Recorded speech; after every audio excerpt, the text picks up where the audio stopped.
മഹാനവരാത്രി. സ്കൂളിൽ പഠിക്കുന്ന കാലത്ത് ഏറ്റവും ഇഷ്ടമുള്ള ഉത്സവമായിരുന്നു നവരാത്രി.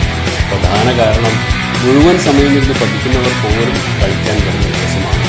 ഗ്രന്ഥം വെച്ച് കഴിഞ്ഞാൽ പിന്നെ ഒരു പുസ്തകവും കൈകൊണ്ട് തൊടാൻ പാടില്ല. എന്തു മനോഹരമായ ആചാരങ്ങൾ! നമ്മൾ ഉപയോഗിക്കുന്ന പുസ്തകം, വാദ്യോപകരണങ്ങൾ, പണിയായുധങ്ങൾ ഇവയെല്ലാം പൂജിക്കുന്ന ദിവസം. ഇവയിലൊക്കെ ദൈവത്തിനെ കാണുന്ന സംസ്കാരം എന്നെങ്കിലും ആലോചിച്ചിട്ടുണ്ടോ? ഈ ആഘോഷത്തിൻ്റെ മഹത്വത്തെ ലോകത്തൊരിടത്തും കാണാത്തത്ര മാഹാത്മ്യമുള്ളതാണ് മഹാനവരാത്രി. അതിലേറ്റവും പ്രധാന കാരണം പ്രകൃതിയെ, അതായത് പ്രകൃതിയുടെ പ്രതിരൂപമായ സ്ത്രീത്വത്തെ ആരാധിക്കുന്ന 9 ദിവസങ്ങളാണ് മഹാനവരാത്രി. ഒരു സ്ത്രീയുടെ ജീവിതത്തിലെ 9 അവസ്ഥകളെയാണ് 9 ദിവസങ്ങളായി ആരാധിക്കുന്നത്. ചെറിയ പെൺകുട്ടി മുതൽ ആർത്തവ വിരാമം കഴിഞ്ഞ് പൂർണ്ണതയിലെത്തുന്ന ഒരു സ്ത്രീയുടെ വിവിധ ഘട്ടങ്ങളാണ് നവരാത്രിയിൽ ആരാധിക്കുന്നത്. 1-ാമത്തെ ദിവസം കൊച്ചു പെൺകുട്ടിയായ ശൈലപുത്രിയെ ആരാധിക്കുന്നു. 1-ാമത്തെ ദിവസം ബാല്യം, വിശുദ്ധി, നിർമ്മലത എന്നീ ഭാവങ്ങളാണ് ശൈലപുത്രിക്ക്. 2-ാമത്തെ ദിവസം ബ്രഹ്മചാരി, വിദ്യാർത്ഥിയായ യൗവനയുക്തയായ പാർവതി ദേവിയെ ആരാധിക്കുന്നു. 2-ാമത്തെ ദിവസം അധ്യയനം, ജ്ഞാനം എന്നീ ഭാവങ്ങളാണ് ബ്രഹ്മചാരി. 3-ാം ദിവസം ചന്ദ്രകണ്ഠാദേവി, ചന്ദ്രനെ തലയിൽ ചൂടിയത്. പരമേശ്വരനെ കല്യാണം കഴിച്ചുള്ള സൗന്ദര്യഭാവം ശിവനുമായി ചേർന്നത് കാണിക്കാനാണ് ചന്ദ്രനെ തലയിൽ ചൂടിയ സങ്കല്പത്തിൽ കാണുന്നത്. അതുകൊണ്ട് തന്നെ ശിവ എന്നും പരമേശ്വരി എന്നും മഹാരാജ്ഞി എന്നുമൊക്കെ ചന്ദ്രകണ്ഠാദേവിയെ വിശേഷിപ്പിക്കുന്നു. അർദ്ധനാരീശ്വരന്റെ സങ്കല്പം തന്നെ. 3-ാമത്തെ ദിവസം സൗന്ദര്യം എന്ന ഭാവത്തിൽ പ്രകൃതിയുടെ ഭംഗിയും പ്രകൃതിയെ തിരിച്ചറിയാനുള്ള കഴിവ്. 4-ാമത്തെ ദിവസം കൂഷ്മാണ്ഡദേവിയാണ്. കൂഷ്മ അണ്ട, പ്രകൃതിയെ ഗർഭം ധരിച്ചവർ. സ്ത്രീയാണ് പ്രകൃതി എന്ന മഹത്തായ സന്ദേശം നമ്മെ കാണിക്കുന്ന ദേവി സങ്കല്പം ഗർഭിണിയായ പാർവതി. ഒരു സ്ത്രീയിൽ മാതൃഭാവം ഏറ്റവും പ്രകടമാകുന്ന ശാരീരികമായ വേദനകളും ബുദ്ധിമുട്ടുകളും അനുഭവപ്പെടുന്ന അവയെയൊക്കെ സ്വയം തരണം ചെയ്യാൻ കഴിവുള്ള സമയം. 5-ാമത്തെ ദിവസം സ്കന്ദമാത, ഭഗവാൻ കാർത്തികേയനെ മടിയിലിട്ടിട്ടുള്ള പാർവതി ദേവിയുടെ സങ്കല്പം. 5-ാമത്തെ ദിവസത്തെ ലളിതാ പഞ്ചമി എന്നാണ് പറയുന്നത്. ഏറ്റവും ആനന്ദം തരുന്ന ദിവസമാണത്രേ ലളിതാ പഞ്ചമി ദിവസം. മാതൃത്വമാണ് 5-ാം ദിവസത്തെ ഭാവം. സ്ത്രീത്വം എന്നതിൻ്റെ പൂർണ്ണതയാണ് മാതൃത്വം. ലോകത്തിലുള്ള എന്തിനേയും സ്നേഹം കൊണ്ട് തരണം ചെയ്യാൻ കഴിവുള്ള അമ്മ, അതാണ് സ്കന്ദമാത. 6-ാമത്തെ ദിവസത്തിൽ കാത്യായനി ദേവിയാണ് സങ്കല്പം. കർമ്മപൂർത്തീകരണത്തിന് ശേഷമുള്ള മധ്യവയസ്കയായ സ്ത്രീയുടെ രൂപമാണ് കാത്യായനി ദേവി.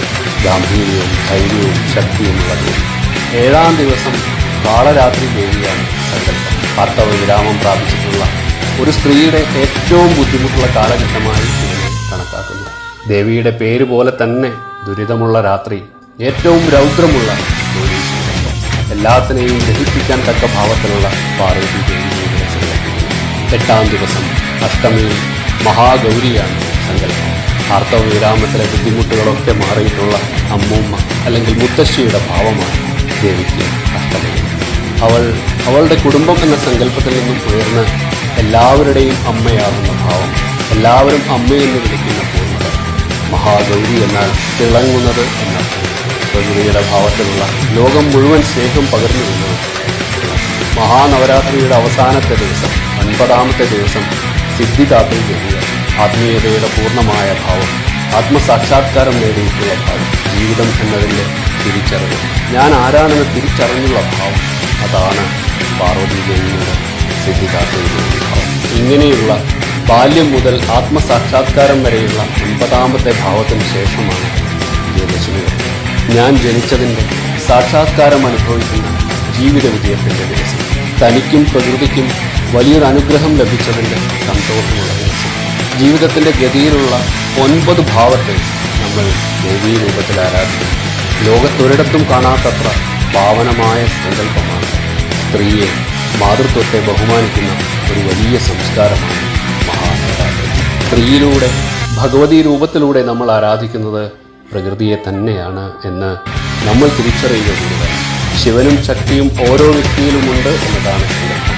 ദേവിയെ ആരാധിക്കുന്നതിലൂടെ ഓരോ വ്യക്തിയും അയാളുടെ ജീവിതത്തിൻ്റെ ഉയർച്ച കൂടി മഹാനവരാത്രിയിലൂടെ നമുക്ക് മനസ്സിലാക്കും. സാധാരണയായി 4 നവരാത്രി ഉള്ളപ്പോൾ ഒരു വർഷം. ഒരു സാധാരണ വ്യക്തിയെ സംബന്ധിച്ച് 2 നവരാത്രിയെ ആരാധിക്കാറുണ്ട്. വസന്ത നവരാത്രിയും ശരത് നവരാത്രിയും. അതിൽ തന്നെ ഭാരതം മുഴുവൻ ആചരിക്കുന്നത് ശരത് നവരാത്രിയാണ്. വസന്ത നവരാത്രി പൊതുവെ ശ്രീരാമനവമിയുമായി ബന്ധപ്പെട്ടാണ് ആചരിക്കപ്പെടുന്നത്. എന്നാൽ ശ്രീചക്ര ഉപാസകന്മാരെ സംബന്ധിച്ചിടത്തോളം 4 നവരാത്രിയും പ്രാധാന്യമുള്ളതാണ്. ഈ 4 നവരാത്രിയും ഓരോ ദേവതയ്ക്ക് വേണ്ടിയുള്ള ഉപാസന കൂടിയാണ്. വസന്ത നവരാത്രി ലളിതാംബിക ഉപാസനയ്ക്കും, മഴക്കാലത്തുള്ള നവരാത്രി വരാഹി ദേവിക്കും, ശരത് നവരാത്രിയിൽ ദുർഗാ പരമേശ്വരിക്കും, മാഘമാസത്തിലേത് രാജമാതംഗിയുമാണ് ഉപാസനാമൂർത്തികൾ. നമ്മൾ അധികമറിയാത്ത ആ 2 നവരാത്രികളെ പൊതുവെ ഗൂഢനവരാത്രികൾ എന്നാണ് ഉപാസകർ വിളിക്കുക. ഇനി നമ്മൾ സാധാരണക്കാർ എങ്ങനെ നവരാത്രി ആചരിക്കണമെന്ന് ലളിതമായി പറയാം. കായികം, വാചികം, മാനസികം എന്നിങ്ങനെ 3 രീതിയിൽ ആചരിക്കണം എന്നാണ് പണ്ഡിതർ പറയുക. 9 ദിവസത്തെ 3 ദിവസം വീതമാക്കി സരസ്വതി, ലക്ഷ്മി, ദുർഗ എന്നീ ഭാവത്തിലാണ് പൊതുവെ ആചരിക്കപ്പെടുന്നത്.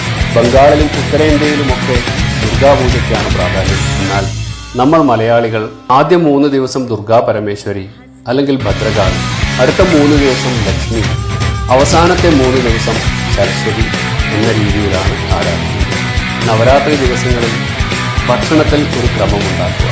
പ്രധാനമന്ത്രി നരേന്ദ്രമോദിയെ പോലെയുള്ള ഉപാസകർ 2 നവരാത്രികളിലും പൂർണ്ണമായും ഭക്ഷണം ഉപേക്ഷിക്കുന്നു. ചിലർ പാചകം ചെയ്ത ഭക്ഷണം കഴിക്കാതെ പഴം, പച്ചക്കറികൾ മാത്രം കഴിക്കുന്നു. മറ്റു ചിലർ ഒരു നേരം മാത്രം ഉപവസിക്കുന്നു. മത്സ്യമാംസാദികൾ കഴിക്കുന്നവർ അങ്ങനെയുള്ള ഭക്ഷണം നവരാത്രിയിൽ ഭക്ഷണം കഴിക്കാൻ പോലും സമയം ചെലവഴിക്കാതെ ഉപവസിക്കണം എന്നതാണ് ഇതുകൊണ്ട് ഉദ്ദേശിക്കുന്നത്. ഓരോരുത്തർക്കും അവരവർക്ക് കഴിയുന്ന പോലെ തപസ്സനുഷ്ഠിക്കാവുന്നതാണ്.